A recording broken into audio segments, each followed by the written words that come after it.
അനുദിന വിശുദ്ധർ ജനുവരി 18 വിശുദ്ധ പ്രിസ്ക.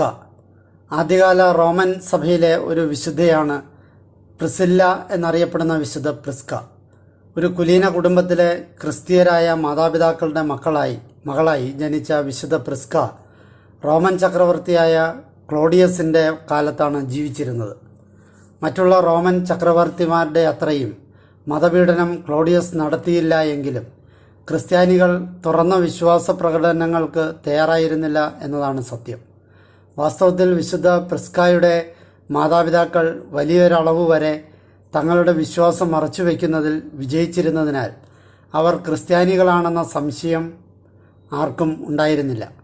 എന്നിരുന്നാലും തൻ്റെ വിശ്വാസം മറച്ചുവെക്കുന്നതിൽ മുൻകരുതൽ എടുക്കേണ്ടത് അത്യാവശ്യമാണെന്ന് വിശുദ്ധയ്ക്ക് തോന്നിയിരുന്നില്ല.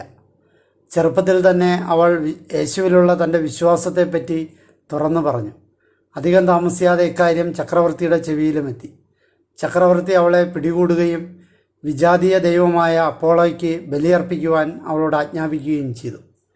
യേശുവിൽ അചഞ്ചലമായ വിശ്വാസമുണ്ടായിരുന്ന വിശുദ്ധ പ്രിസ്ക ഇതിന് വിസമ്മതിച്ചു. ഇക്കാരണത്താൽ അവർ വിശുദ്ധയെ വളരെ ക്രൂരമായി മർദ്ദിച്ചു.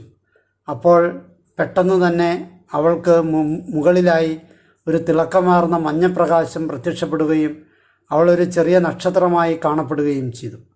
വിശുദ്ധ പ്രിസ്ക ക്രിസ്തുവിലുള്ള തൻ്റെ വിശ്വാസം ഉപേക്ഷിക്കും എന്ന പ്രതീക്ഷയിൽ ക്ലോഡിയസ് ചക്രവർത്തി വിശുദ്ധയെ തുറങ്കിലിടുവാൻ ഉത്തരവിട്ടു. അവളുടെ മനസ്സ് മാറ്റുവാനുള്ള എല്ലാ ശ്രമങ്ങളും പരാജയപ്പെട്ടപ്പോൾ അവളെ ഗോദായിൽ അഥവാ ആംഫി തിയേറ്ററിൽ കൊണ്ടുപോയി സിംഹത്തിനെറിഞ്ഞുകൊടുത്തു. തിങ്ങിക്കൂടിയ കാണികളെ സ്തബ്ധരാക്കിക്കൊണ്ട് വിശുദ്ധ ഭയലേശമെന്നെ നിലയുറപ്പിച്ചു.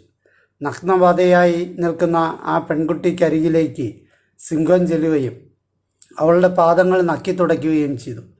അവളെ പിന്തിരിപ്പിക്കാനുള്ള തൻ്റെ വിഫലമായ ശ്രമങ്ങളിൽ വിളറിപൂണ്ട ചക്രവർത്തി അവസാനം അവളെ കഴുത്തറുത്ത് കൊലപ്പെടുത്തി. 7-ാം നൂറ്റാണ്ടിലെ റോമൻ രക്തസാക്ഷികളുടെ കല്ലറകളുടെ സ്ഥിതിവിവര കണക്കിൽ ഒരു വലിയ ഗുഹയിലെ കല്ലറയിൽ പ്രിസില്ലയെ അടക്കം ചെയ്തിട്ടുള്ളതായി പറയപ്പെടുന്നു.